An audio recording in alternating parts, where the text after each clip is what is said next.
Hey guys, today I bring you an impressive story that will move you. Let's learn about the near-death experience of Cassian Whitaker, who not only revisited important moments in his life, but also received an impactful revelation about Pope Francis and events that could change the future of humanity. Before we start, tell me where you are watching from. Leave your city in the comments. And, of course, don't forget to subscribe to the channel, activate the bell and leave a like so you don't miss any stories like this. Now, let's get to the story. My name is Cassian Whitaker. I'm an architect, a husband, and someone who has looked into the eyes of death, or perhaps something beyond it. My story is not something that is told at social gatherings. It's intimate, almost sacred, and yet I feel the need to share it with anyone willing to listen. It all started in Charleston, South Carolina, my hometown. Charleston is a place where cobblestone streets and historic homes seem to whisper stories of the past. This is where my wife Eleanor and I began our life together. She was the kind of person who made you believe that life could be better just by the way she smiled. After years of work and a seemingly peaceful life, we decided to take a vacation. We always dreamed of visiting Hawaii, and we finally did it. They were days of pure enchantment, exploring paradisiacal landscapes and rediscovering the love that united us. On the last night, we had dinner by the sea, toasting to life and everything we still hoped to build together. However, fate had other plans. We were returning home after a long flight, and I had insisted on driving, even though I was exhausted. Eleanor, ever the voice of reason, suggested, "Cassian, let's stop at a motel. You are too tired." I smiled, trying to reassure her. "I am well, my love. Just another hour, and we'll be home." The rain started out light, almost pleasant, but soon turned into a downpour that made it difficult to see. The road seemed to narrow, and each curve required more attention. Eleanor glanced at me as worried, but didn't want to argue.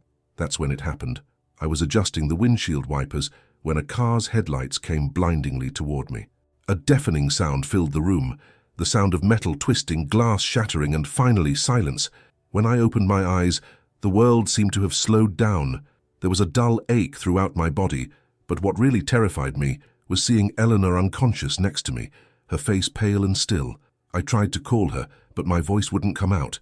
It was as if something was pulling me out of that moment, out of myself. Suddenly I realized I was no longer in the car. My body was there, trapped on the bench, but I was above, floating.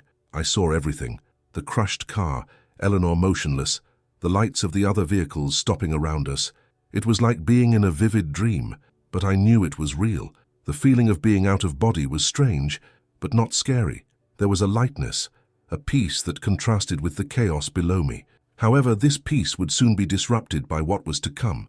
The first thing I felt as I floated above the crash scene was the strangeness of it all. There was no pain, fear, or confusion, just a surreal calm. I looked down and saw my body strapped into the driver's seat. My face turned toward Eleanor. She was motionless, and time seemed suspended. People started to crowd around the car, trying to help. Some shouted instructions, while others used their cell phones to call emergency services. It was like watching a play, but without being able to interact. Is this really happening? I thought. Before I could answer my own question, a soft voice, almost like a thought inside me, answered, "Yes, it's happening." I turned instinctively, but there was no one there. The feeling of observing everything without being noticed was strangely comforting, and at the same time, deeply disconcerting. I started trying to remember how we got there, in the middle of that road. The memories came in flashes. Dinner on the beach, the flight back, the tiredness, the rain. I knew I had insisted on driving, and that brought a wave of guilt. I looked at Eleanor again. Her pale face looked even more serene than I remembered, but her stillness was a brutal reminder of the gravity of the situation. Please, she needs to be okay, I thought. It can't end like this. As I watched, I noticed something was changing. The people around the car began to move away, and the sound of sirens filled the air. The scene seemed to get further away, as if I were being pulled away. I looked at my hands, or what I thought were my hands, and they were translucent, almost like smoke. Before I could process what was happening, I felt an invisible force pulling me up. Suddenly, everything went dark. It wasn't a frightening darkness, but an absence of everything, like being enveloped in a blanket of absolute silence. I began to feel like I was floating again, but this time, without reference from above or below, There was no sound, light, or anything around me except a feeling that I was being watched. "Cassian," a soft voice echoed around me. "Don't be afraid." I tried to speak, but the words wouldn't come out. Still, it felt like my thoughts were heard. "Where am I? What is happening?" "You're at the beginning of a journey," replied the voice. "But first, you must revisit everything that brought you here." It was then that, as if a switch had been flipped, a huge screen appeared before me, showing what appeared to be a movie, and I was the protagonist. Every significant moment in my life began to flash before my eyes, not just as memories, but as if I were reliving it all over again. The darkness around me seemed infinite, but it wasn't terrifying. It was like a neutral space, a place of transition. I felt like I was floating, weightless, and at the same time, a constant presence accompanied me, invisible, but undeniably there. When the screen in front of me began to project scenes from my life, I was overcome by a mixture of nostalgia, shame, and sadness. It was as if someone was holding up a mirror that reflected my deepest essence. The first image was of a tousled-haired boy running barefoot across the lawn of my grandparents' house in Charleston. It was me, around 8 years old, laughing as I tried to escape my cousin in a game of tag. The feeling of freedom and childish happiness hit me like a wave. For a moment, I forgot everything that had happened. But as the scene continued, something changed. It wasn't just a memory. It was like being there again, feeling everything with an overwhelming intensity. Soon, more complex moments came. I saw my first encounter with Eleanor in high school. I remembered how she smiled at me in the hallway, as if the world around us had disappeared. But along with the sweetness of that moment came the memory of a bad fight we had years later, in college. The harsh words we said to each other echoed in the darkness around me, bringing a pang of regret. As the scenes continued to unfold, I began to notice something extraordinary. I wasn't just reliving my memories, I was feeling the emotions of the people around me. When Eleanor smiled at me in that hallway, I felt her shyness and the nervousness hidden behind her smile. During our fight in college, I felt his pain and frustration as if it were my own. It was a shock to realize the impact my words and actions had on others. I always knew, rationally, that my choices affected people, but experiencing them this way was devastating. Suddenly, the screen changed to a moment I would rather forget. I was in my early 20s, arguing with my father about my decision to drop out of engineering to pursue architecture. His disappointment and anger were palpable, but what surprised me was feeling the love and concern that lay behind his harsh words. I realized that my rebellion had not just been an assertion of my independence, I had also caused pain to someone who only wanted the best for me. Why am I seeing this? I thought, and the answer came immediately, as if the presence around me had heard my thoughts. Every choice you made, every word you said, created an impact. Now it's time to understand what this means. More moments emerged, good and bad. I saw simple gestures of kindness, like helping a co-worker who was struggling, add up like little sparks of light. In contrast, moments of selfishness and anger were like dense shadows, pulling me down. It was as if there was an invisible point system, where acts of love and compassion increased my radiance, while negative actions weighed me down. When the screen finally went dark, I felt a rush of shame, but also of hope. It was as if a map of my soul had been given, showing where I had lost but also where I could improve. When the screen disappeared, I was once again enveloped in darkness. This time, however, there was something different. In the distance, a bright light began to form. It wasn't just light, it was warmth, love, and an indescribable sense of belonging. I felt drawn to her, like a child runs into its parents' arms. Every fiber of my being longed for that light. As I approached, an invisible barrier appeared between me and what appeared to be the final destination. I stopped, confused, trying to understand why I couldn't move on. Each attempt to cross was like hitting an invisible wall, and frustration grew inside me. Why can't I come in? I thought, and the same voice that had accompanied me before responded. You are bound by the chains you forged yourself. I didn't understand. But as the presence became clearer, something started to make sense. The hurts I carried, the resentments I harbored, and even the broken promises were like anchors that held me back. It wasn't others that stopped me from reaching the light. I myself was the obstacle. To move forward, you need to release what is stored in your heart, said the voice. It was then that images of people I hadn't seen in years began to appear before me. My father was the first. His expression was a mix of pride and sadness. I relived our last conversation before he passed away, where the pride he felt for me was buried beneath a foolish argument about money. I realized, for the first time, how much he truly believed in me and how much of the disappointment he expressed came from a desire to see me happy. Tears started streaming down my face, or whatever that version of me was that was floating there. "Dad, I'm sorry," I murmured, even though I didn't know if he could hear it. Immediately, I felt something change. It was as if a weight had been lifted, and a gentle warmth began to fill the space around me. Other people showed up. Eleanor appeared briefly, smiling as she did on the days when I managed to get spontaneous laughter from her. I saw an old college friend with whom I had cut ties over a silly misunderstanding, and even a neighbor with whom I had an argument. Each face held a reminder of unresolved hurts or words that were never spoken. The process was slow and painful, but with each request for forgiveness, whether to them or to myself, the barrier weakened. In a moment, I realized that it was not just forgiveness that I needed to offer, but also to receive it. The light did not demand perfection, but accepted those who were willing to recognize their flaws and seek a better way. When I finally released all the emotions that held me back, the barrier dissolved. The light shone more brightly, enveloping me in a peace so profound that I cried with relief and gratitude. It was like I was being purified, like every piece of me was being restored. I was ready to cross. Upon crossing the barrier, I was immediately enveloped by light. But what came next was much more than I expected. It wasn't just light. It was a place, a world that defied all earthly description. Everything seemed alive, pulsing with energy. The floor seemed to be made of something between crystal and grass, glowing with colors that didn't exist in the world I knew. The air smelled sweet but not overpowering, and seemed to be composed of pure love. In front of me there was an immense field, full of flowers with such vibrant colors that I couldn't stop looking. They seemed to move in sync with a melody I couldn't hear, but I could feel. The sky was a deep blue, shot through with golden rays that came not from a visible sun, but from everywhere. Every detail of this place screamed perfection and peace. As I tried to take it all in, I heard a soft, familiar voice. "Welcome, Cassian." It was the same voice that had guided me there, but now it came from a figure in front of me. He was an angel, or at least that's how I perceived him. His name, as he soon introduced himself, was Luciel. He had a serene and at the same time imposing presence. His form was enveloped in a light that seemed to contain all colors, but was not blinding. His eyes shone with an indescribable warmth. "Where am I?"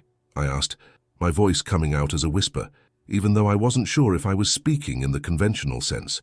"You are in a reflection of paradise," said Luciel, "a place of learning, rest and connection. This is where many find answers to their deepest questions." We walked for a while, although there was no feeling of tiredness or urgency. Luciel pointed out details that seemed simple, but were incredibly profound. He showed how every element of that place seemed to be in perfect harmony with every other, as if it were part of a universal melody. Here, everything is love, Cassian, not love in the human sense, but the pure and unconditional essence of being. At one point, we came to a small stream, whose waters sparkled like liquid diamonds. It was so clear that I could see every pebble in the background. Sitting by the creek was someone who made my heart skip a beat. Eleanor. She was more beautiful than I had ever seen her, not because she was anything different, but because she seemed to radiate happiness and serenity. When she saw me, her smile was so warm that tears started streaming down my face. I ran to her and hugged her, feeling a warmth that seemed to fill every part of me. "Eleanor," I murmured, my voice breaking. "Cassian, my love." His voice was as soft as I remembered. "I'm so happy to see you." We stayed there, hugged for a time that seemed infinite and, at the same time, an instant.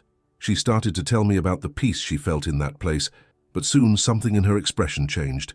"Cassian, there is something I need to say. You can't stay here." His words hit me like a punch. My heart sank as she held my hands tightly. "You have something important to do.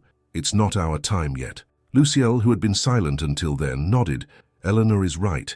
Its purpose has not yet been fulfilled." I wanted to argue, to scream, to ask them to let me stay. But there was something in his words that sounded definitive. I knew deep down they were right, but the thought of leaving her again was unbearable. "One day, Cassian," Eleanor said, smiling through tears, "we will be together again. But now, you need to go back and live." She hugged me one last time, and in that moment, I felt the full strength of the love we shared. It wasn't a goodbye, but a see you later. As the light around me began to shine brighter, I knew my time there was coming to an end. As the light around me intensified and I prepared to return to my body, Luciel interrupted my moment of goodbye with Eleanor. His expression, once serene, became more serious. He placed a luminous hand on my shoulder, and everything around me transformed. Suddenly, I was no longer in that paradise. I was transported to what seemed like a vision of the future. The vibrant colors disappeared, giving way to chaotic images of our world. It was as if I were floating above the earth, watching scenes of devastation and conflict. The first vision I had was of religious and political leaders gathered in a dark room, surrounded by symbols that I did not understand. Their expressions were cold, calculating, and I felt a wave of uneasiness. Luciel spoke, his voice sounding directly in my mind. Cassian, the world is entering a period of great challenges. Francis, papacy marks the beginning of an era in which many truths will be distorted and faith will be used as a weapon of control. As he spoke, I saw images of panicked crowds, churches being turned into propaganda stages, and desperate people searching for answers. It was as if spirituality had been taken over by a corrupt force, manipulated to serve dark interests. Is this the work of the Antichrist? I asked. My voice full of fear and confusion. Luciel paused before responding. Not directly, but the foundations for his ascension are being prepared. Wars, natural disasters, and manipulation of the masses are part of a greater plan. I was transported to a different scenario. I saw great natural catastrophes devastating entire cities, hurricanes swallowing coastlines, earthquakes splitting the earth in half, and forest fires consuming vast areas. At another time, I saw people in camps, hungry, surrounded by armed guards. It was a bleak portrait of a future that seemed closer and closer. But there is hope, Cassian, Luciel continued as the scene changed again. All is not lost. Suddenly I saw groups of people coming together. They were not led by authority figures, but by genuine love and compassion for one another. I saw communities helping their members survive, sharing resources, and offering comfort in the midst of chaos. It was as if, in the midst of the darkness, little lights were beginning to shine. Your role, Cassian, Luciel said, is to be one of those lights. Share what you saw, even if few people believe it. Prepare for challenges, but keep your faith in love and human kindness. The final vision was the most impactful. I saw a date marked in the sky, a time when the Great Tribulation would reach its climax. But I also saw something shining beyond that, a time of renewal, of healing, as if humanity could be reborn from the ashes. When the vision ended, I felt drained, as if I had lived centuries in just a few minutes. Luciel looked at me tenderly, but also firmly. Remember, Cassian, not everything is predetermined. The future depends on the choices we make today. I knew that those words carried an enormous weight, and what awaited me when I returned would be a world that I would never see in the same way. After the revelation that Luciel gave me, I was returned to that serene field where Eleanor was. She remained sitting on the edge of the crystal-clear stream, her expression still carrying the love and serenity that comforted me so much. However, there was something different now. A weight hung in the air, as if we both knew our time together was running out. I approached her, kneeling beside her. She held my hands gently, and her touch was warm, more real than anything I had felt before. Cassian, my love, we need to talk, she said, her voice low but firm. I shook my head, unable to utter a word. I wanted to enjoy every second with you, as if I could freeze that moment forever. She took a deep breath, as if finding the courage to continue. You can't stay here with me, she said finally, and my heart sank. It's not our time. There is something you still need to do. No, Eleanor, I protested, feeling a lump in my throat. I can't leave you again. We deserve this. We deserve to be together. She smiled sadly, raising one hand to touch my face. I want that too, Cassian. More than anything, but you have a mission. There are people there who need you. You have something important to do. Her words were like daggers, cutting into my soul. I knew she was right, but the pain of leaving her again was almost unbearable. Why? Why now? I asked, my voice breaking. Eleanor leaned in, resting her forehead against mine. Because the love we share is never lost, Cassian. He is eternal. And one day, when your mission is complete, we will be together again. But until then, you need to live. You need to be strong. His words were filled with a wisdom and love that transcended anything I had ever known. Deep down, I knew she was right, but that didn't make it any easier to accept. Luciel appeared at our side, his luminous presence radiating understanding and compassion. "Cassian," he said softly, "the connection you have with Eleanor will not be broken. Even in the distance, she will be with you. She will be your strength." Eleanor held my hands more firmly, looking deep into my eyes. "Promise me one thing, Cassian. Promise you will live, that you will enjoy every day, even if it is difficult, and that you will accomplish what you need to do." I couldn't find my voice. I just nodded, knowing that any words I tried to say would be insufficient. She smiled again, a smile full of light and hope, before leaning in to kiss me one last time. The touch of his lips was like a breath of life, filling me with a sense of peace and determination. Then, slowly, she began to walk away. The light around me intensified, and I knew I was being pulled back. The last thing I saw was Eleanor smiling at me, with tears in her eyes, but with the certainty that we would meet again. "See you later, Cassian," she said, and her voice echoed in my heart as I was returned to the physical world. The transition back into my body was abrupt, almost violent. The light that once enveloped me was replaced by an oppressive darkness, followed by searing pain that seemed to hit every nerve in my body. I felt a crushing pressure in my chest, as if something was pushing me down. Suddenly, I heard muffled sounds around me. Voices, machines, fast footsteps. My world was coming back, but it brought with it both physical and emotional pain. I opened my eyes slowly, blinking against the bright light of the hospital room. Everything seemed blurry at first, but soon the details began to come together. The white walls, the constant hum of machines beside me, and a nurse adjusting the wires connected to my arm. "He's waking up!" I heard someone shout, their voice filled with relief. I tried to speak, but my throat was dry, and the only thing that came out was a hoarse sound. An oxygen mask was fitted over my face, and I felt cold air entering my lungs. The nurse leaned over, looking at me with an encouraging smile. "You're safe now, Mr. Whitaker. We are taking care of you. Try not to move too much." Her words sounded like a distant echo. My mind was focused on something else. Eleanor. Everything came back like an avalanche. The accident, the out-of-body experience, paradise, the goodbye. My heart raced. Where was she? Had she woken up too? I wanted to ask, but my voice still wouldn't obey me. As I tried to organize my thoughts, a doctor entered the room accompanied by a man in uniform, probably a police officer. They exchanged a few quiet words before approaching the bed. The doctor, a middle-aged man with a gentle expression, placed his hand on my arm. "Mr. Whitaker, you are a very lucky man," he began. "He survived a very serious accident. There were multiple fractures, but we managed to stabilize him. You will need a long recovery period." I heard him, but his words passed me like wind. My mind was fixed on Eleanor. I gathered all the strength I had to whisper a single word. "Eleanor." The doctor and the policeman exchanged a brief look, and the silence that followed was more deafening than any siren. The police officer approached, removing his hat in a gesture of respect. "Mr. Whitaker," he said in a deep but compassionate voice, "I'm sorry to inform you that your wife did not survive the accident. We did everything we could on site, but—" His words became distant, as if a veil had been pulled between me and the world. I felt my chest tighten, and tears began to flow down my face without control. It was as if my soul had been ripped out once again. I knew she was gone. Eleanor had told me that at parting, but hearing the words spoken out loud made it all painfully real. I spent the next few days in the hospital, alternating between physical pain and crushing emotional emptiness. The doctors and nurses did their best to comfort me, but it was like I was stuck in limbo. Despite this, something inside me began to change. I knew Eleanor wouldn't want me to give in to sadness. His last words echoed in my mind.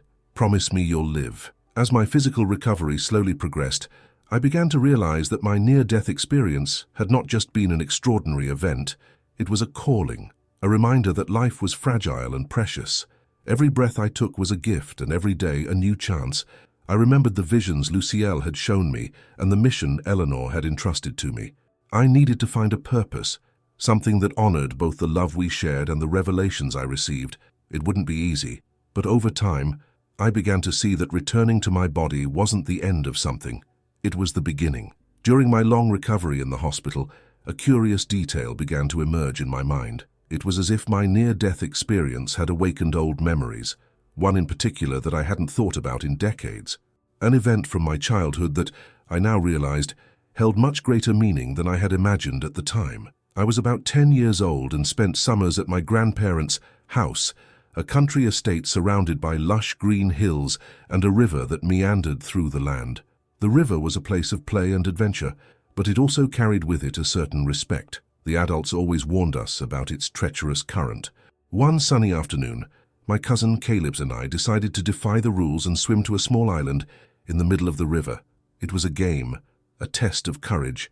I remember laughing as we dove into the cold water, but the joy quickly turned to panic when I realized the current was much stronger than we imagined. Caleb, who had less swimming experience, began screaming for help. I swam to him, trying to pull him back to shore, but the current carried us further away. I remember the absolute fear, the feeling of helplessness as the water swept us away. Then something happened, something that, until that moment in the hospital, I had never been able to explain. I felt an invisible force pull me up. It wasn't the water carrying me, but something that seemed to lift me above it. For a brief moment, my vision became clear, as if I were observing the scene from outside my body. I saw Caleb being carried by an invisible arm to safety on the bank, and then I felt as if I myself were being carried back. When I woke up, I was lying on the riverbank, soaked and shaking, but alive. Caleb was next to me, equally perplexed. He mumbled something about a brilliant girl who had helped him. We didn't talk much about it with the adults, for fear of being scolded for venturing into the river. But one thing remained, a small green stone that I found in my pocket when we returned home. The stone was not common. It had an opaque shine, almost as if there was light inside it, and a smooth texture that I had never felt before. At the time, I thought it was just a coincidence. But now, after my NDE, I realized that the stone had a greater meaning. I remembered a figure in my vision, a girl who seemed to be made of light, who handed me something before sending me back to my body. It was the same stone. I began to believe that she was not just a physical object, but a symbol of the divine protection that had always been with me. Every time I looked at her, I felt a reminder of the connection I had to something bigger, something that had protected me since I was a child. The event on the river, which I had previously seen as a distant, inexplicable memory, now made sense. It was the first time I had felt the presence of the divine in such a direct way, and the green stone had become a link between that experience and the mission I now needed to accomplish. The months that followed my release from the hospital were the most transformative of my life. Returning to the physical world after everything I experienced was not easy. The pain of losing Eleanor was a constant weight, but something deeper was growing inside me, a renewal of purpose, a connection to something greater that I had never fully understood before. I spent long nights reflecting on the lessons I learned during my near-death experience. The impact of every choice, every word and every action now seemed so much more significant. I remembered the life review I had been shown, the emotions I felt as if they were my own, and the points-in system that seemed to measure not material success, but the love, compassion, and kindness we share with the world. Holding the green stone in my hand brought me calm and clarity. It was like a portal that connected me to that luminous girl, to the paradise I had visited, and in some way, to Eleanor. I decided to carry it with me every day, not as a good luck charm, but as a reminder that my life had greater meaning. However, I didn't want to make my experience public. I didn't write books, I didn't give talks, and I didn't seek fame or recognition. My role was not to spread grandiose words, but to live by the principles I had learned. My mission was simpler, but no less important, to be a light in the lives of the people around me. My new perspective on life changed the way I interact with the world. Small gestures now have greater meaning. I remember one day while shopping, seeing a young mother struggling to calm a crying child as she paid for her groceries. Before, I probably would have looked aside impatiently, but at that moment I felt the need to act. I smiled at the child and offered help to the mother, who, surprised, accepted. The gratitude on his face was more valuable than any material reward. I thought about the people I had seen in my visions, those facing the challenges of the Great Tribulation. They were not being guided by leaders or public figures, but by mutual love and compassion. Change, I realized, began with simple gestures like that. Every act of kindness was a spark that could ignite something greater. I also began praying and meditating daily, connecting with the divine in a way I had never experienced before. My prayers were not requests, but thanks. I was grateful for every day I was given, for every lesson I had learned, and for every opportunity to make a difference. One day, while walking the streets of Charleston, I saw a young woman sitting alone on a park bench. She held a small piece of paper and cried silently. I sat down next to her and asked if she was okay. Between sobs, she said she had lost her job and didn't know how to move on. I didn't have all the answers, but I held his hand and talked about what I've learned, that even in the darkness, there is light. I shared a little of my story, without grand details, but with honesty. The young woman looked at me, wiped her tears and smiled shyly. "Thank you," she said. I needed to hear that. And at that moment, I realized that my mission was being accomplished, one small gesture at a time. Eleanor had asked me to live, and that was exactly what I was doing. Not just existing, but living with purpose, with love, and with the certainty that each act of kindness, no matter how small, had the power to transform lives. The green stone is still with me. It rests in my pocket or on my nightstand, a constant symbol of protection and remembrance. Every time I look at her, I feel the connection with the divine and with Eleanor, knowing that one day our paths will cross again,